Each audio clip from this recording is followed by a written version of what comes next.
Bapak Zaki. Untuk kelompok risiko pertama, tingkat kematian dan penularannya ini sama sekali tidak ditemukan, ya.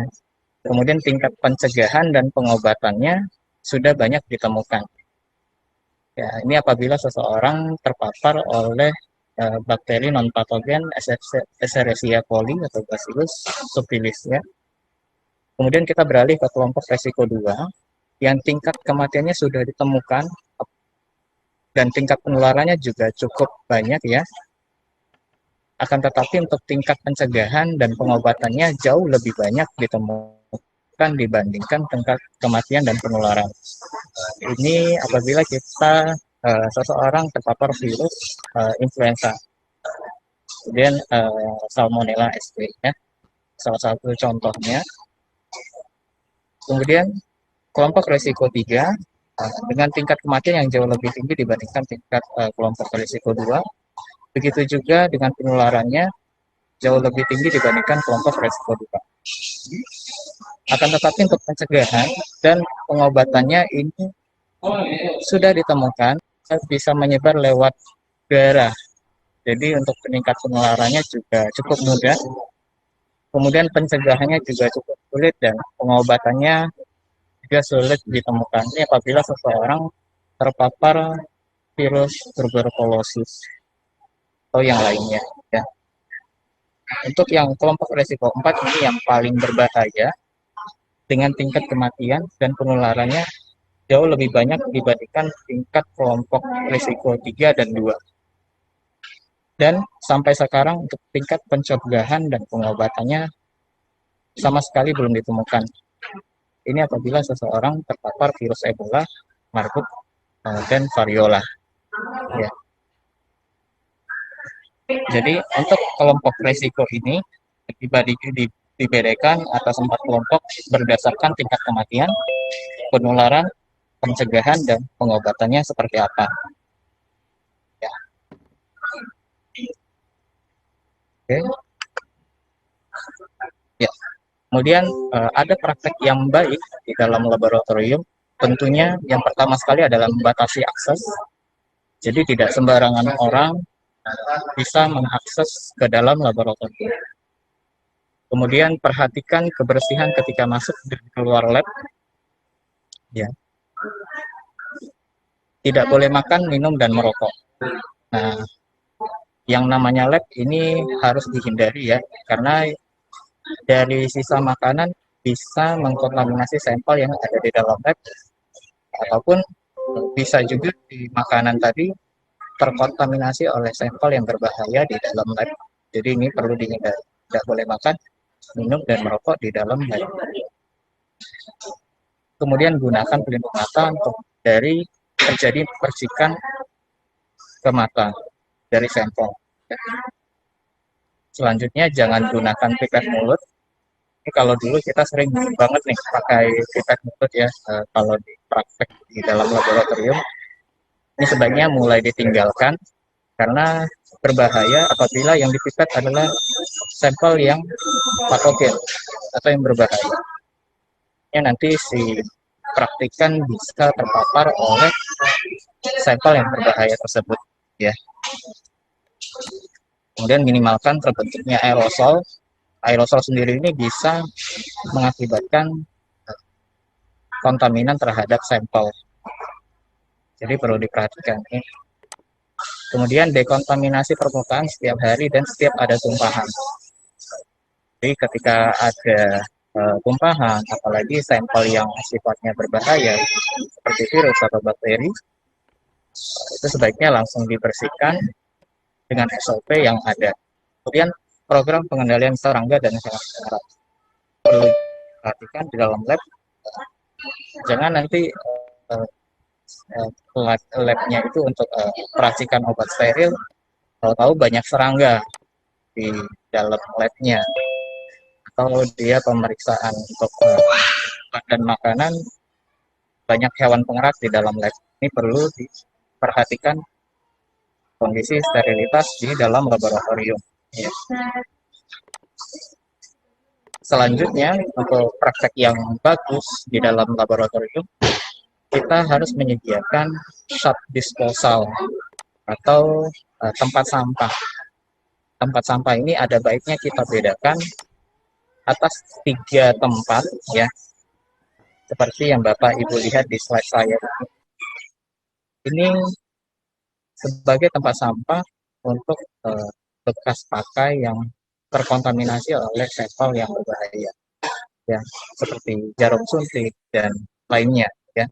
Jadi agar virus atau bakteri yang melekat pada sampah tersebut tidak kemana-mana, tidak mencemari lingkungan, sebaiknya diberi sampah plastik di dalam tong sampahnya.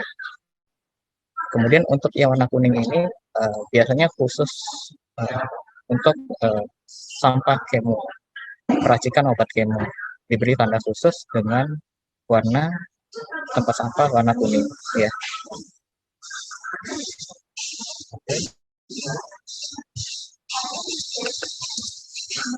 Untuk biosafety level sendiri,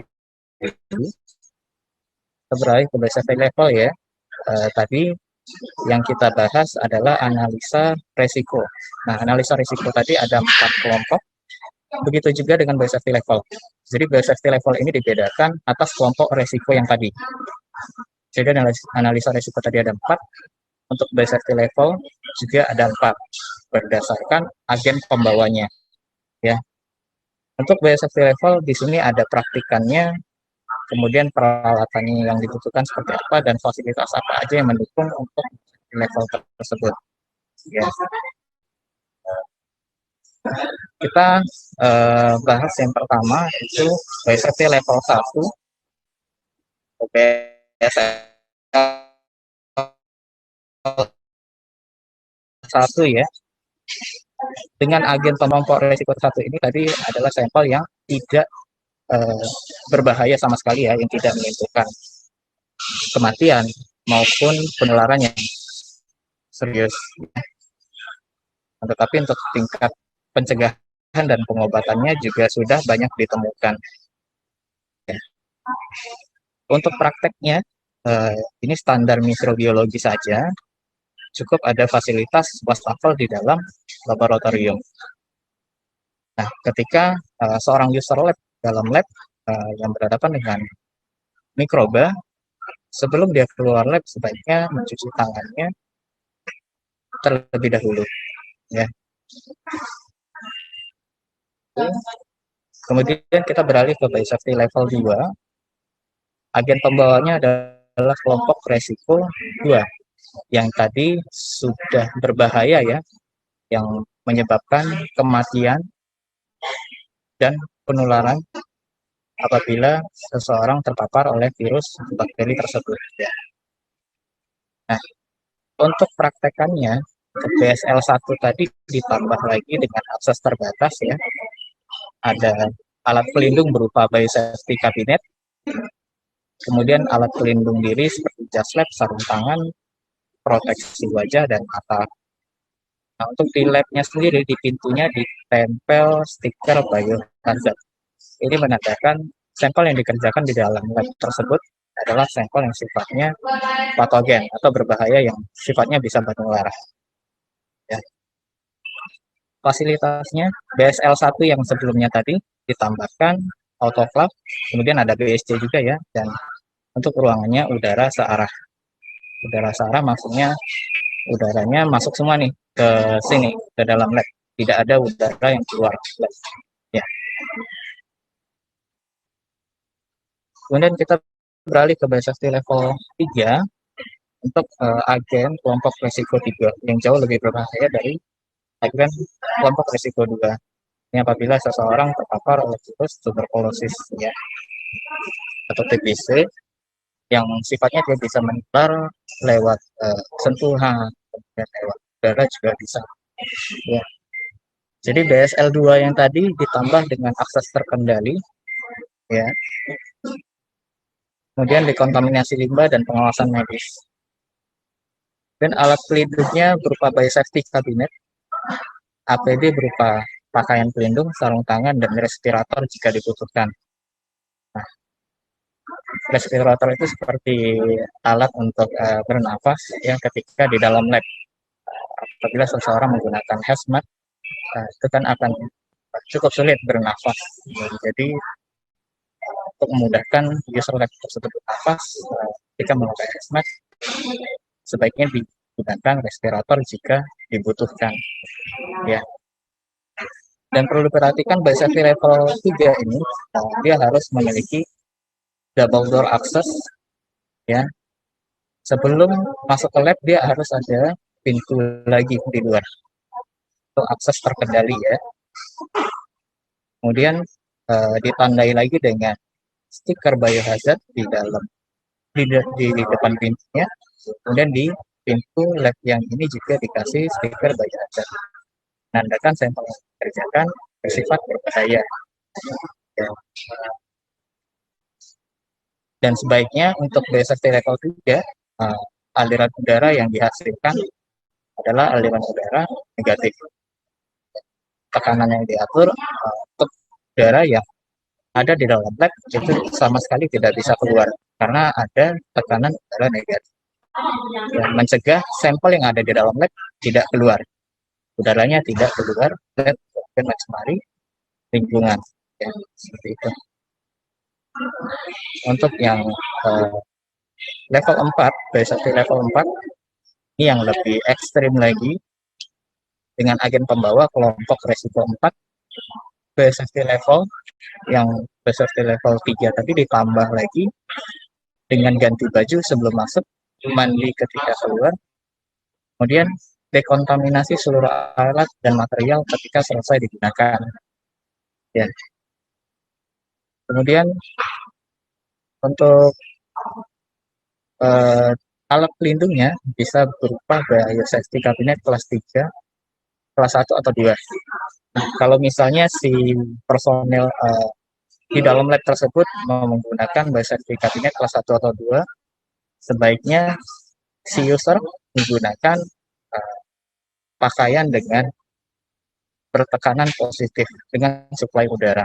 Bapak Ibu bisa lihat ini seperti pakaian astronot, ya, dengan suplai udara sehingga si user bisa bernafas di dalam baju yang didesain seperti ini. Kemudian ketika ada kebocoran pada pakaian, udara yang dihasilkan di dalam lab ini tentu kan sudah akan ada kemungkinan terkontaminasi oleh sampel yang berbahaya tadi. Jadi tidak ada yang masuk ke dalam untuk memapar si user yang sedang bekerja. Jadi karena ada tekanan udara positif, udara yang dari luar itu tidak masuk ke dalam. Ya. Oke. Untuk BSL 3 ini yang sebelumnya ditambah lagi dengan zona terisolasi, ya, tidak sembarangan orang bisa mengakses ke dalam, ya. Dan ada sistem dekontaminasi khusus di dalam laboratorium tersebut. Ya. Oke, kita beralih ke alatnya untuk pengendalian resiko. Untuk pengendalian resiko di dalam lab ada yang namanya laminar flow cabinet dan biosafety cabinet. Untuk laminar flow cabinet dan biosafety cabinet ini sendiri secara fisik hampir menyerupai. Apalagi untuk merek kita Esko, ya, warnanya khas sekali untuk warna putih dan biru seperti ini. Secara fisik kita bisa membedakan antara laminar flow cabinet ataupun biosafety cabinet dengan tanda stiker biohazard pada biosafety cabinet. Jadi kalau biosafety cabinet itu sudah ada stiker biohazard bawaan pabrik, ya, menandakan sampel yang dikerjakan nantinya di biosafety cabinet adalah sampel yang sifatnya berbahaya atau patogen bagi user. Ya. Sedangkan untuk laminar flow cabinet adalah sampel-sampel yang sifatnya steril.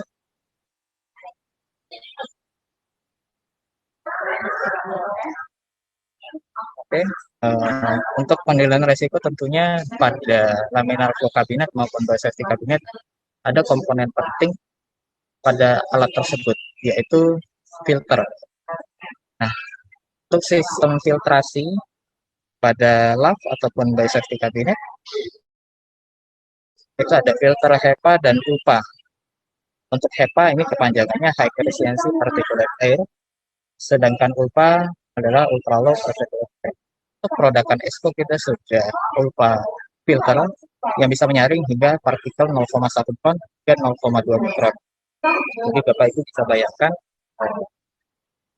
ukuran yang sangat kecil dari partikel yang bisa disaring oleh si UPA filter tersebut. Ya. Ada sedikit tabel standar udara bersih ya, makin tinggi kelasnya, paling tinggi sofa 1, terus makin steril udaranya yang dihasilkan. Hanya sekilas saja ya, kemudian kita beralih ke fokus utama untuk laminar flow kabinet.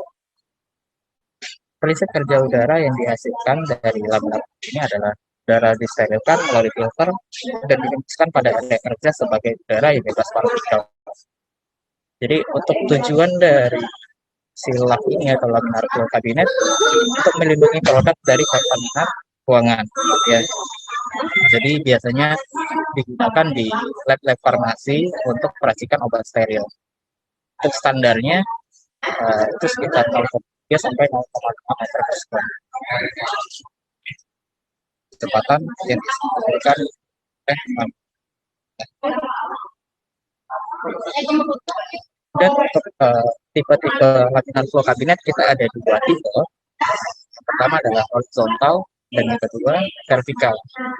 Sesuai dengan namanya, udara yang dihasilkan laminar flow kabinet horizontal adalah udara yang dihembuskan secara horizontal.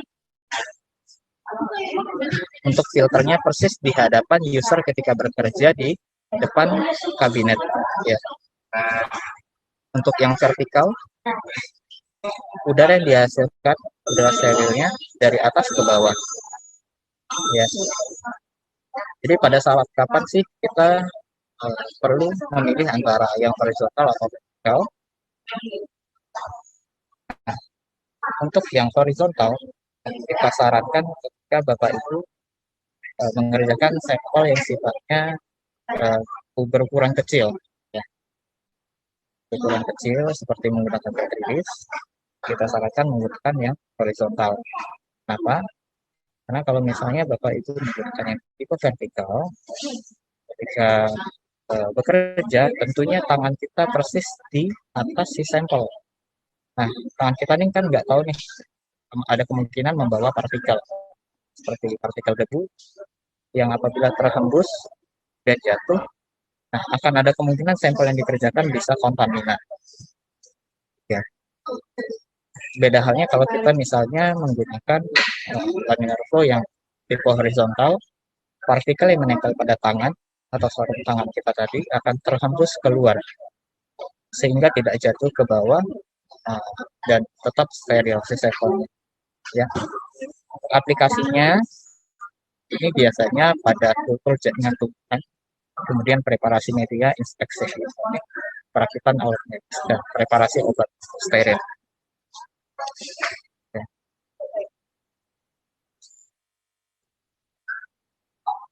Bapak Ibu bisa lihat ya untuk aliran udaranya. Ini yang panah hijau adalah aliran udara dalam lab yang dihisap oleh blower ya. Kemudian diteruskan melewati filter. Ya. Yang panah merah ini adalah udara bersih yang dihasilkan setelah terfilter oleh UPA filter tadi.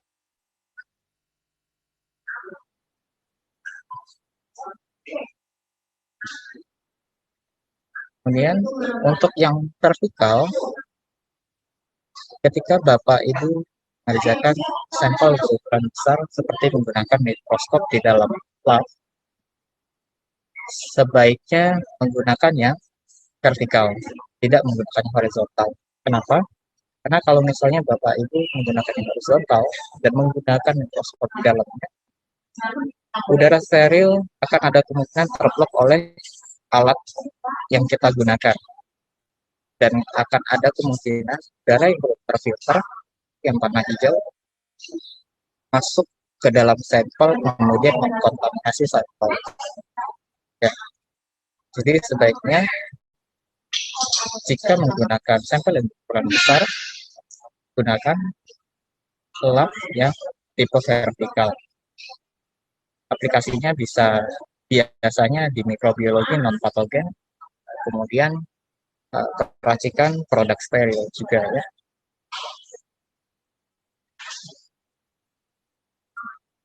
Kemudian ini ada sedikit gambaran simulasi objek besar ya, ketika Bapak Ibu menggunakan laminar flow kabinet yang tipe horizontal dan menggunakan mikroskop di dalamnya. Nah, ini kita menggunakan smoke test. Udara yang dihasilkan ini masuk ke dalam sampel. Bapak Ibu bisa lihat ya. Nah, ini karena udara steril yang di dalam ini terblok oleh mikroskop yang digunakan di sini. Jadi akan ada kemungkinan sampel terkontaminasi oleh udara luar yang belum terfilter ya. Kemudian kalau misalnya Bapak Ibu menggunakan mikroskop di laminar flow kabinet yang tipe vertikal, walaupun dia menggunakan mikroskop yang ukurannya cenderung besar, akan tetapi masih ada udara yang dihembuskan keluar, sehingga sampel yang dikerjakan di dalam masih memperoleh udara steril. Kecil kemungkinan untuk tidak terkontaminasi ya. Ya, kita beralih ke biosafety kabinet.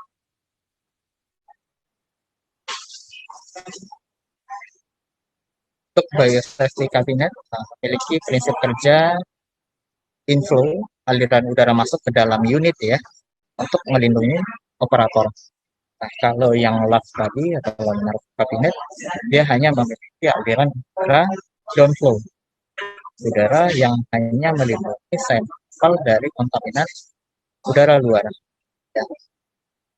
Kalau untuk biosafety kabinet, dia memiliki dua aliran udara, ada inflow dan downflow. Inflow yang tujuannya untuk melindungi user dari bahaya sampel, kemudian downflow yang bertujuan untuk melindungi sampel dari kontaminan udara luar. Nah, untuk kecepatan udaranya, kita biasa mengacu ke IN 12469 untuk standar Eropa di 0,40 dan NESEC 49 di 0,50 standar Amerika. Kemudian untuk tipe-tipe BSC ini ada kelas-kelasnya juga berbeda ya dengan biosafety level tadi. Kalau biosafety level itu fasilitas yang digunakan di dalam lab. Untuk BSC adalah alatnya sendiri, biosafety kabinet. Nah, untuk biosafety kabinet ini ada 3 kelas, ya, ada kelas 1, kelas 2, dan kelas 3. Untuk kelas 2, ini ada 2A1, 2A2, 2B1, dan 2B2. Yang membedakan adalah aliran udaranya. Secara garis besar, untuk kelas 2 dibedakan adalah 2A dan 2B. Untuk secara fisik kita bisa bedakan antara tipe kelas 2A2 dengan 2B2 dengan instalasinya. Kalau yang tipe B itu menggunakan ducting seperti lemari asam pipa buangannya. Oke. Kalau untuk yang kelas 3 ini adalah closed system. Dia memakai sarung tangan ke dalam. Jadi tidak ada kontak langsung antara sampel dan user. Untuk BSC kelas 1, Bapak Ibu bisa lihat di animasi ini, aliran udara masuk dari dalam lab, kemudian ini panahnya jadi merah karena sudah terkontaminasi oleh sampel yang sedang dikerjakan di dalam BSC ya. Kemudian sebelum keluar, dia difilter terlebih dahulu oleh ultrafilter tadi, sehingga udara yang sudah terkontaminasi itu kembali steril untuk disirkulasi di dalam lab kembali. Seperti itu.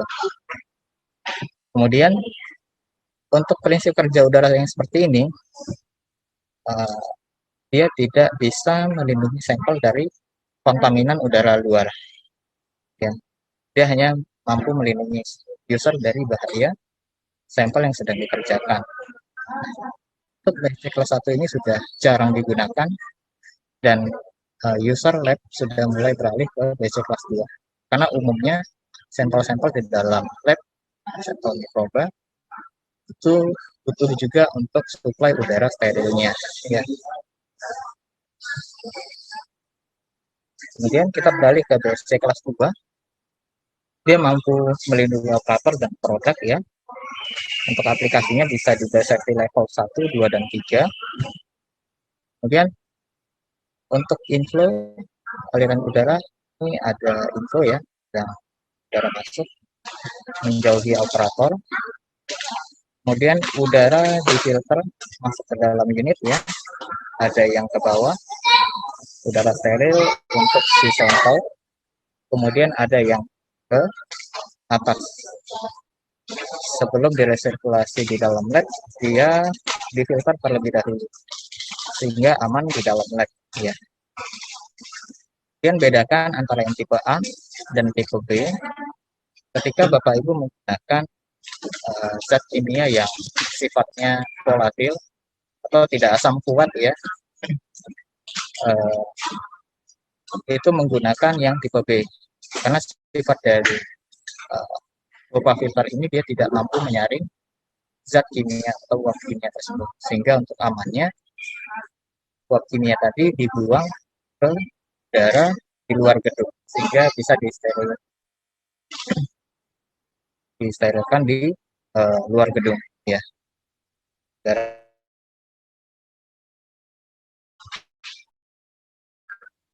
Untuk BC kelas 2 yang tipe B seperti ini untuk gambarannya ya.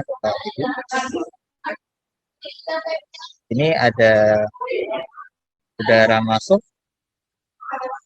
unit flow, kemudian karena dia sudah terpapar oleh sampel yang sifatnya patogen, ini dia berwarna merah pastinya ya. Dan untuk uap kimia ini yang warna oranye atau kuning ya. Bapak Ibu bisa lihat yang panah kuning ini dia tetap melewati filter ya, tetap melewati filter karena dari filter tersebut tidak mampu menyaring uap kimia. Nah, agar dia tidak sirkulasi di dalam lab, tentunya amannya dibuang keluar gedung untuk dinetralisir di udara bebas.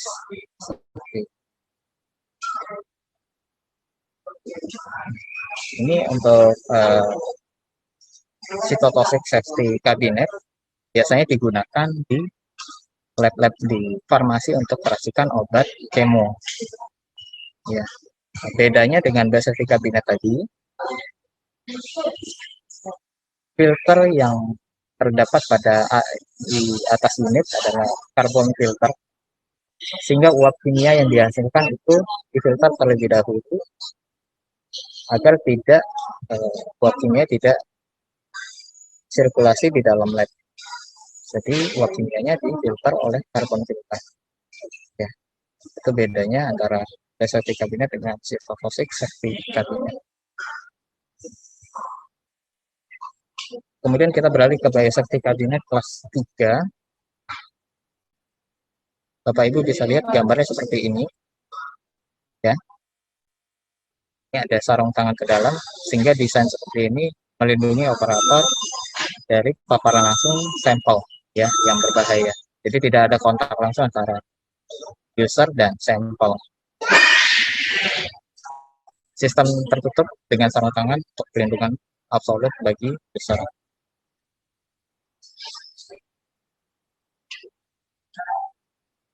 Ini ada sedikit video yang Bapak Ibu bisa simak bagaimana bekerja dengan aman dan bersafety cabinet.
sudah disimak video yang tadi ya.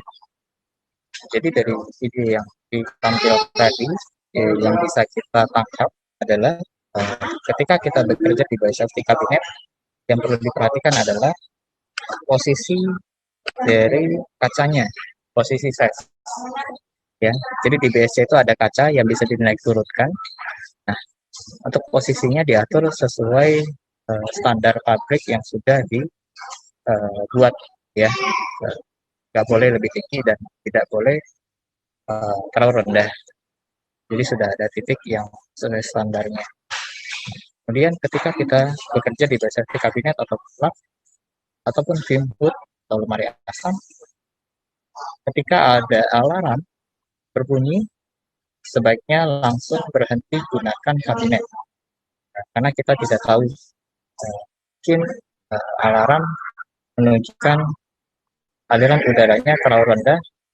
Ini akan berakibat ketika udara yang dihasilkan terlalu rendah, udara yang dihasilkan di dalam biosafety cabinet ini sampelnya nanti bisa keluar karena udara yang CBS ini terlalu rendah ya, kecepatan aliran udaranya terlalu rendah, maka akan ada sampel yang patogen tadi bisa keluar kemudian memapar ke user yang sedang bekerja. Jadi ketika ada alarm sebaiknya dimatikan, berhenti gunakan kabin ya. Dan ketika kita bekerja di biosafety cabinet, ini ada grill ya, lubang-lubang seperti ini untuk aliran udara info tadi yang saya sampaikan, yang berfungsi untuk melindungi user dari bahaya sampel yang sedang dikerjakan. Jadi ketika ini tertutup oleh alat atau sampel, aliran udara yang seharusnya bisa memprotek user bisa tidak memprotek jadinya karena tertutup, terblok oleh sampel atau alat yang sedang digunakan. Sebaiknya area yang aman ketika bekerja adalah area yang ditandai seperti ini ya, yang rata, berbentuk berbahan stainless ya. Kemudian yang perlu diperhatikan juga, jangan menyimpan barang dalam kabinet ketika tidak digunakan. Ini berlaku untuk biosafety cabinet, laminate flow, dan fume hood atau lemari asam. Jadi ketika kita bekerja, selesai bekerja, jangan dibiarkan alat-alat yang digunakan atau sampel yang digunakan dibiarkan di dalam kabinet. Ya. Dan yang perlu diperhatikan juga, ketika kita bekerja di biosafety cabinet, yang menangani sampel yang sifatnya patogen, sebaiknya areanya dibedakan atas 3 area. Bapak Ibu bisa lihat, untuk working area itu di area tengah, kemudian di kanan adalah clean area atau area yang bersih, kemudian yang kiri kontaminasi area. Ini bertujuan untuk agar sampel yang masih steril tidak terkontaminasi oleh sampel yang sudah terkontaminasi. Jadi ini perlu dibedakan atas 3 area. Ya. Kemudian menggunakan sarung tangan ketika bekerja di dalam biosafety cabinet, karena tangan kita akan berinteraksi langsung dengan sampel yang sifatnya patogen. Ya. Dan minimalkan gangguan aliran udara seperti pintu dan jendela. Ya. Kemudian untuk penggunaan Bunsen burner di dalam kabinet ini sebaiknya ditinggalkan ya. Kenapa? Karena Bunsen burner ini menghasilkan aliran udara juga yang memungkinkan mengkontaminasi sampel yang sedang dikerjakan di dalam ya.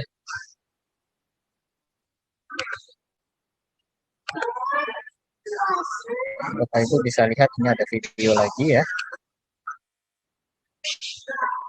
Nah, aliran udara yang dihasilkan dari smoke pattern test ini ketika tidak menggunakan Bunsen burner, dia masuk semua nih ke dalam ya. Tapi apabila Bapak Ibu menggunakan Bunsen burner,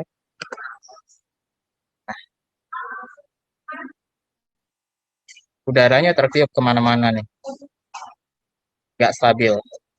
Kemudian apinya juga kemana-mana, tidak stabil.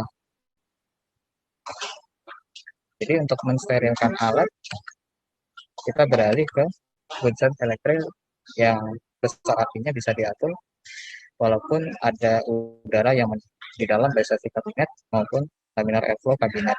Ya. Ya. Oke, kita beralih ke rekomendasi posisi dari kabinet. Apabila Bapak Ibu bekerja dalam lab, ya, yang ada safety kabinet maupun laminar airflow kabinet, sebaiknya jaraknya diatur antara dinding belakang dan samping itu sekitar 10 cm. Ya. Untuk yang dinding samping ke unit itu sekitar 30 cm. Kemudian ada area yang tidak boleh diganggu oleh user lainnya, itu diberi jarak sekitar 1 meter. Dan untuk clear area ini sekitar 1 meter dari area yang tidak boleh diganggu user lain. Kemudian kalau misalnya dalam lab ada meja panjang dan ada BSC, sebaiknya antara area yang tidak bisa diganggu itu ditambah lagi sekitar 500 mm. Kemudian apabila di samping ada meja, di samping kabinet, antara meja dengan BSC diberi jarak sekitar 500 mm. Kemudian ditambah dari clear area tadi, area yang tidak bisa diganggu, ditambah lagi sekitar 300 mm untuk jalur lalu lalang. Kemudian apabila ada BC yang saling berhadapan di dalam lab, sebaiknya area yang tidak bisa diganggu tadi ditambah sekitar 1000 mm antara area yang tidak bisa diganggu dengan BC lainnya tadi. Jadi totalnya sekitar 3000 mm untuk jaraknya, ya. Sekilas saja. Kemudian yang perlu diperhatikan pada saat pengadaan safety kabinet, untuk jarak kabinet antara unit dengan plafon itu sekitar minimal di 30 cm. Karena ini akan ada udara yang dihasilkan keluar. Kalau terlalu rapat, ini akan ada aliran udara back pressure ke dalam unit. Nah, nanti sensor airflow-nya bacanya tidak sesuai. Kemudian pada saat proses maintenance, nanti dari teknisi kita akan kesulitan untuk mengecekkan rutin kalibrasi pada unit safety kabinet maupun laminar kabinet. Ya. Kesalahan umum penggunaan kabinet, salah satu instalasi yang buruk ya dari unit safety kabinetnya. Yang pertama, Bapak Ibu bisa lihat posisi kabinet dan kursi terlalu tinggi. Ya. Posisi tangannya nggak nyaman nih, karena unitnya terlalu tinggi. Ya. Kemudian tidak ada ruang untuk kaki. Bapak Ibu bisa lihat dan bisa bayangkan ketika bekerja di dalam lab, kemudian kakinya menyamping, dan ini tentu sangat tidak nyaman ketika bekerja di dalam. Dan ini terlalu dekat dengan diri, bisa berisiko pada user yang sedang bekerja tersenggol, kemudian akan ada kemungkinan orang lalu lalang membawa partikel yang kemungkinan masuk ke dalam unit BC dan mengkontaminasi sampel yang sedang dikerjakan di dalam. Jadi orang yang lalu lalang akan ada kemungkinan membawa partikel yang tanpa terfilter terlebih dahulu masuk ke dalam BSC, kemudian mengkontaminasi sampel. Kemudian terlalu dekat dengan jalur lalu lalang ya, tadinya. Kemudian bagian atas kabinet terlalu dekat dengan lampu. Panas lampu dapat mengganggu aliran udara. Nah, ini juga dari panas lampu tersebut, karena di BSFP kabinet ada filter yang mudah terbakar apabila menerima panas terus-menerus, ini akan ada kemungkinan si filternya nanti terbakar. Jadi perlu diperhatikan ya. Kenapa dari tadi saya bilang harus diperhatikan dari orang lalu. Bapak Ibu bisa lihat tabel ini ya. Jadi dari gerakan-gerakan yang biasa kita lakukan di dalam lab, ini menghasilkan partikel yang ukurannya di bawah 0,3 mikron partikel. Kita duduk sekitar 100.000 dan seterusnya ya. Kemudian untuk aliran udara yang dihasilkan dari laminar flow dan BSC sendiri sesuai standarnya itu biasanya di bawah 0,5 atau 0,5 sedikit ke atasnya standarnya. Nah, aliran udara yang dihasilkan ketika kita membuka pintu, orang berjalan, kemudian AC,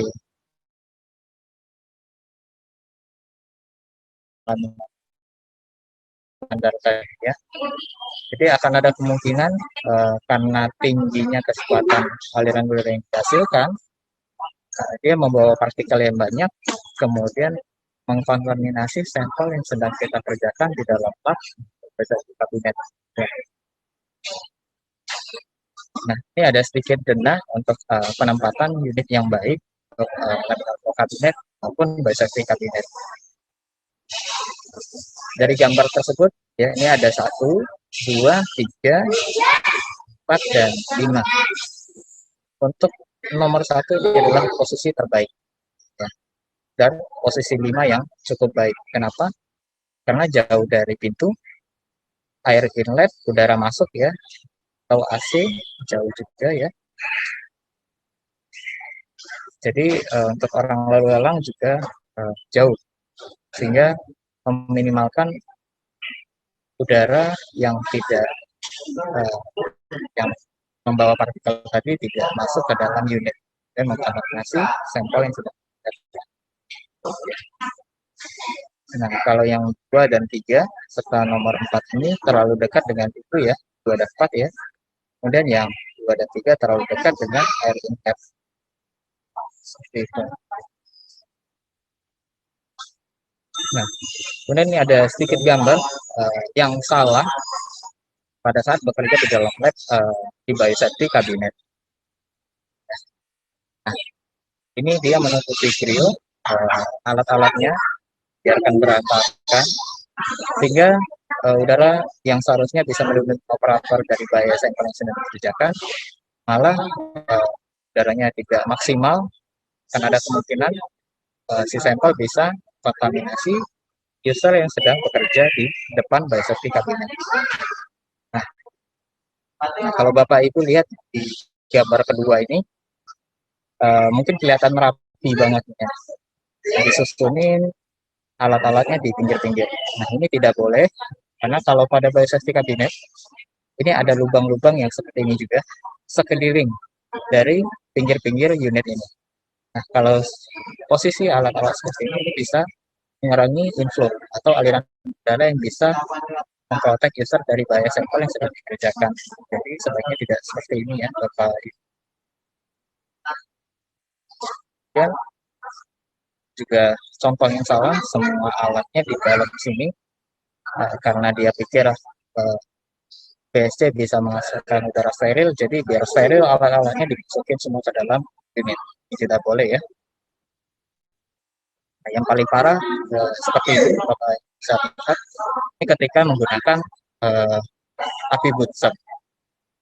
Nah, apinya kecil, tapi kok bisa ngebakar kayak gini. Nah, yang perlu Bapak ketahui, dari api butser yang pakai sumber itu apinya tidak bisa diatur besar kecilnya. Ketika ditinggal kita nggak tahu besarnya seperti apa, karena part yang ada pada BioSafety kabinet ada filter yang terbakar.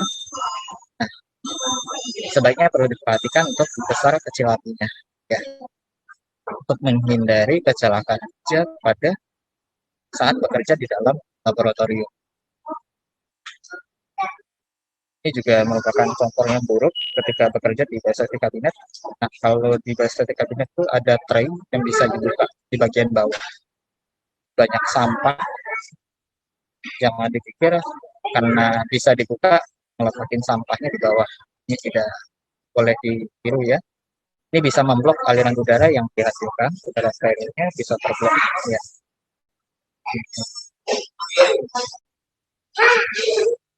Ini ada tisu yang menyelip ya, sampah yang cukup banyak ketika bekerja di dalam biosafety kabinet. Untuk perawatan rutin pada biosafety kabinet ataupun lab, yang perlu diperhatikan adalah dekontaminasi permukaan zona kerja rutin ya, harian. Ini bisa menggunakan alkohol 70% pada permukaan zona kerja. Kemudian verifikasi alarm, kita bisa cek unitnya apakah alarmnya berfungsi dengan baik atau tidak. Kemudian pembersihan permukaan eksterior kabinet. Nah, ini juga harus dilakukan rutin tiap bulan. Pembersihan kaca ses, ini juga bulanan. Dan untuk pemeriksaan kondisi abnormal atau fungsi pada unit, ini sebaiknya tiap seperempat tahun. Ya. Dan karena untuk di biosafety kabinet dan lab dominan material yang digunakan adalah stainless. Tentunya ketika ada noda pada stainless, ada noda yang sulit dibersihkan. Setiap seperempat tahun kita sarankan menggunakan methyl applicator untuk membersihkan noda yang sulit dihilangkan pada permukaan stainless tersebut. Setiap tahunnya kita sarankan untuk sertifikasi kabinet, apakah karena pada saat sertifikasi kabinet pada BSC dan tadi kita bisa mengetahui apakah unit itu bisa berfungsi dengan baik atau tidak, maksimal tidak melindungi user ketika bekerja atau tidak, seperti itu. Dan untuk penggantian prefilter ini juga harus rutin setahun sekali ya. Ini pada laminar flow ya, prefilter, bukan ultra filter ya, prefilter. Kemudian untuk penggantian lampu fluoresan dan lampu UV ini kita sarankan tiap 2 tahun sekali.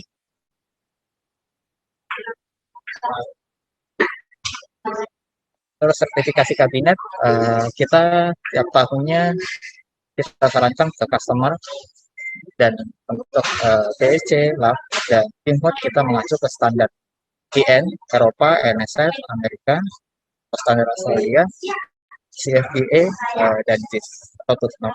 Ya. Pada saat kita melakukan kalibrasi, kita melakukan beberapa parameter pengujian. Yang pertama sekali, pengetesan aliran udara inflow. Kita menggunakan flow hood atau flow meter.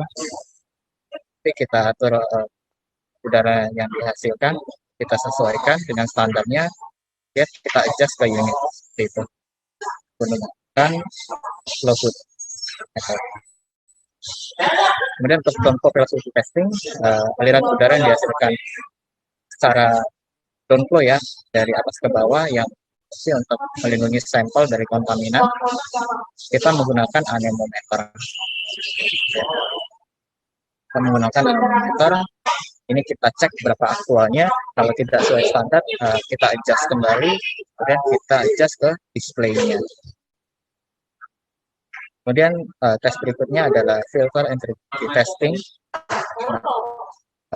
Nanti ke dalam unit kita inject aerosol ke dalam unit, ya.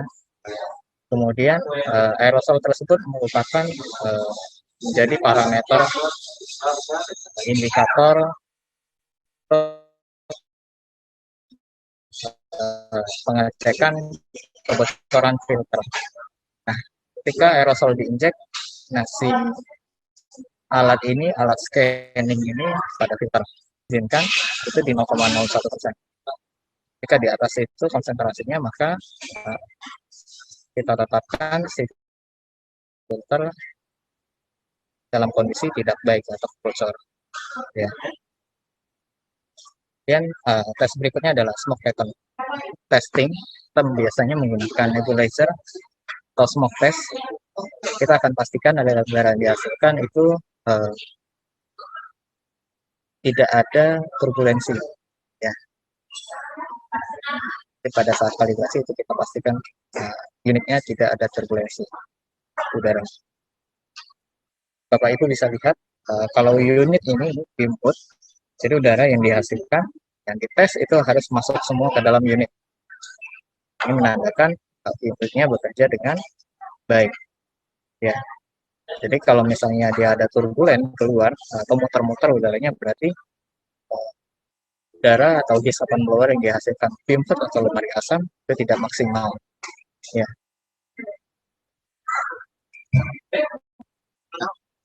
Kemudian yang perlu kita perhatikan juga pada reseti kabinet, karena unitnya ini tempat bekerja sampel yang patogen. Pada saat penggantian filter, kita sarankan, kita wajibkan harus selalu mendekontaminasi unit. Ya. Jadi Bapak Ibu bisa lihat, kita dalam proses dekontaminasi unitnya akan kita bungkus plastik gede seperti ini, dan unit vaporizer ini akan kita letakkan ke dalam unit. Ya. Jadi di dalam vaporizernya ada formalin dan amonia yang siap dipanaskan dalam proses waktu 24 jam. Setelah selesai proses dekontaminasi, baru kita lakukan penggantian filter. Nah, seperti itu. Oke, untuk safety tadi sampai di situ, kita beralih ke chemical safety. Ya, kita lanjut ya. Untuk chemical safety yang paling penting dan menjadi alat utama di dalam lab kimia adalah tim hood. Nah, tim hood ini berfungsi untuk melindungi personil laboratorium dari paparan bahan kimia racun yang sedang dikerjakan. Ya, jadi udara yang dihasilkan zat kimia tadi itu tidak kemana-mana, ya, uapnya tidak tersebar di lab dan tidak terhirup oleh user yang sedang bekerja. Jadi ditampung di dalam lemari asam, kemudian udaranya dibuang ke udara bebas di luar gedung. Karena sifat dari zat kimia itu bisa dinetralisir di udara bebas.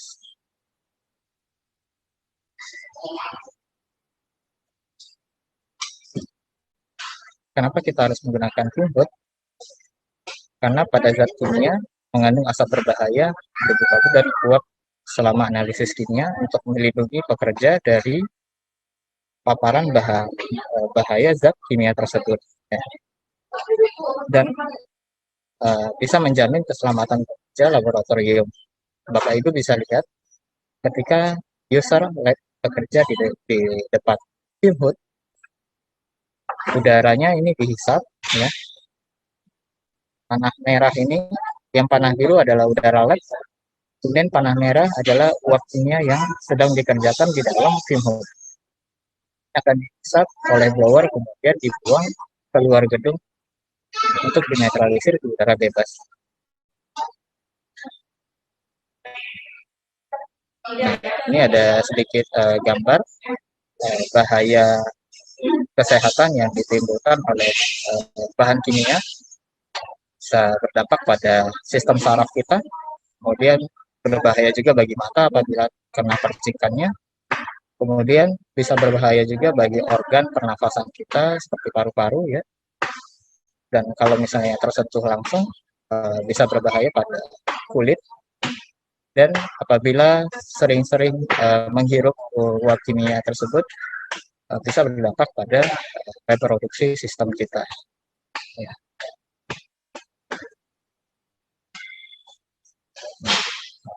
Ini salah satu bahaya yang ditimbulkan dari zat kimia yang kita sering bekerja di dalam lab tersebut. Karena tidak pakai fume hood atau lemari asam, uap kimia yang dihasilkan uh, pada saat kita bekerja tadi itu bisa terhirup masuk ke dalam paru-paru. Tentunya Bapak Ibu lebih paham bahaya dari uap kimia tersebut ya. Apabila sering-sering terhirup, mungkin sekali dua kali tidak ada efek serius, tapi kelanjutannya itu akan pastinya efek lebih serius bagi kesehatan kita.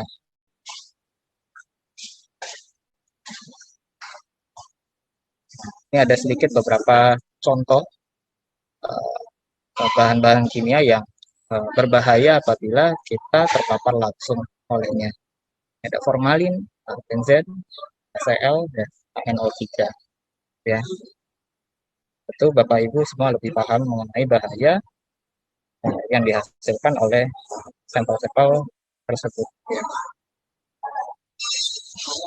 Pada fume hood ada beberapa bagian yang perlu diperhatikan. Ada hood body, kemudian baffle, sash, airfoil, surface, soft panel, dan face.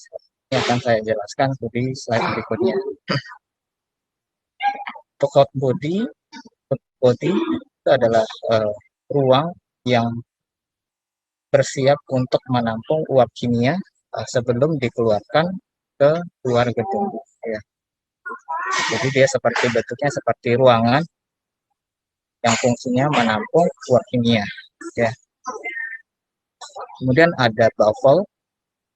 Kalau pada ESCO ini partisi yang kita desain untuk mengoptimalkan penangkapan uap kimia tersebut sehingga tidak ada turbulensi udara.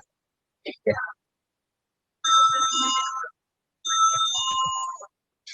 Kemudian ada sash atau kaca yang bisa dinaik turunkan. Untuk sash ini kita bisa atur ketinggiannya sesuai tinggi badan user ketika bekerja. Nah, sebaiknya disejajarkan dengan dada atau bahu kita sehingga ketika ada percikan ketika saat bekerja itu tidak mengenai wajah atau badan si user ketika bekerja. Kemudian ada airfoil, ini seperti tatakan tangan yang berfungsi mengoptimalkan penangkapan laju aliran udara, mencegah turbulensi udara. Ya. Ketika nggak ada airfoil, Bapak Ibu bisa lihat udara yang dihasilkan ini akan ada turbulensi udara di sini. Jadi udara yang dihasilkan itu tidak optimal. Akan ada kemungkinan udara yang di dalam fume hood karena tidak ada airfoil bisa keluar, kemudian terhirup oleh user. Oke, kemudian untuk fume hood sendiri kita ada dua jenis sebenarnya secara umum. Itu ada ducted, tipe ducted, dan tipe ductless. Untuk ducted dia yang pakai pipa buangan keluar. Kemudian untuk yang ductless dia tidak pakai pipa buangan. Jadi gimana dong Pak? Untuk uap kimianya. Nah, dia akan disaring oleh carbon filter untuk yang tipe ductless. Dengan catatan ketika user bekerja dengan ductless fume hood, zat kimia yang digunakan adalah zat kimia yang tidak asam pekat dan pemakaian rutin hanya 4 jam maksimal per hari. Ya, apabila terlalu sering maka akan lebih sering untuk mengganti carbon filter.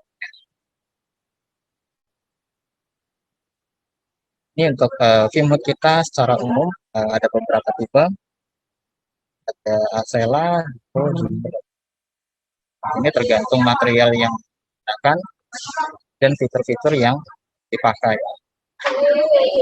Untuk fume hood kita yang tipe Acela ini kita bisa memantau aliran udara yang dihasilkan apakah aman bekerja atau tidak pada fume hood.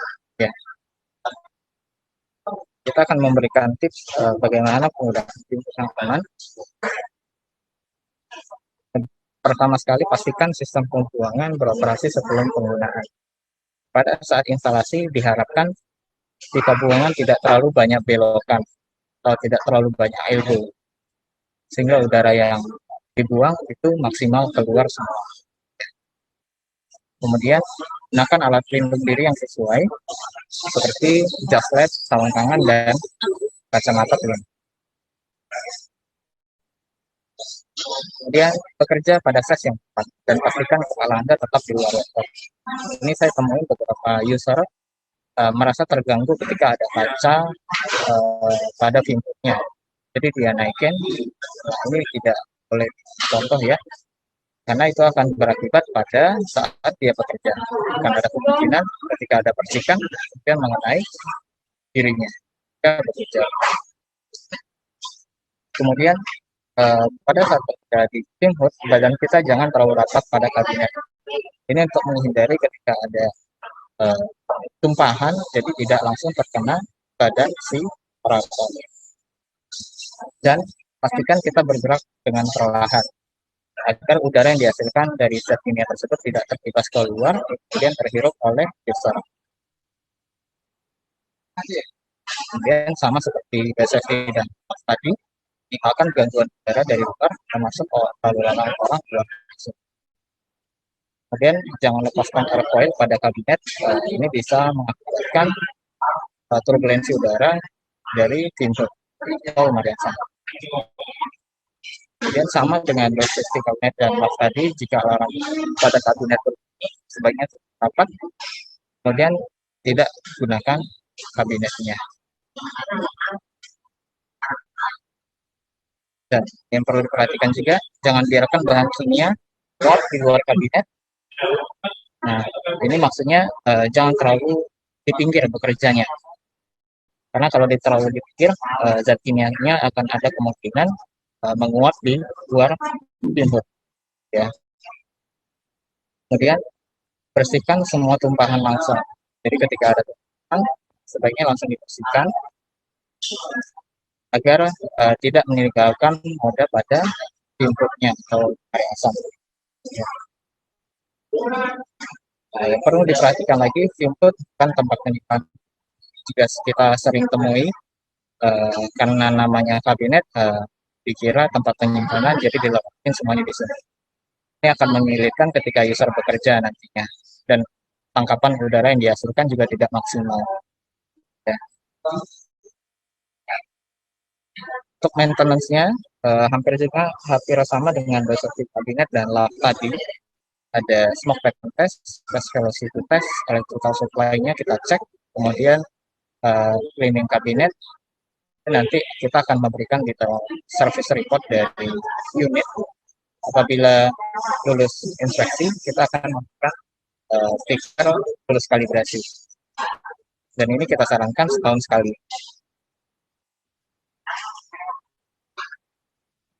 Sedikit gambar dari yang dihasilkan dari smoke pattern test ya. Ketika kita melakukan kalibrasi, ini untuk gas velocity testnya, aliran udara dari input, ya kita cek, kemudian kita sesuaikan dengan standar. Terima kasih atas waktu yang diberikan ya. Untuk peserta yang hadir nanti akan kita buatkan sertifikat untuk training kali ini ya, seminar kali ini. Kemudian untuk bahannya nanti saya emailkan saja ke Bu Ayu ya. Boleh Pak. Oke, terima kasih atas kesempatan yang diberikan. Jika ada kesalahan, kekurangan, saya mohon maaf. Saya akhiri dengan Assalamualaikum warahmatullahi wabarakatuh. Waalaikumsalam warahmatullahi wabarakatuh. Terima kasih banyak Pak Aslam. Terima kasih Pak. Terima kasih, Pak.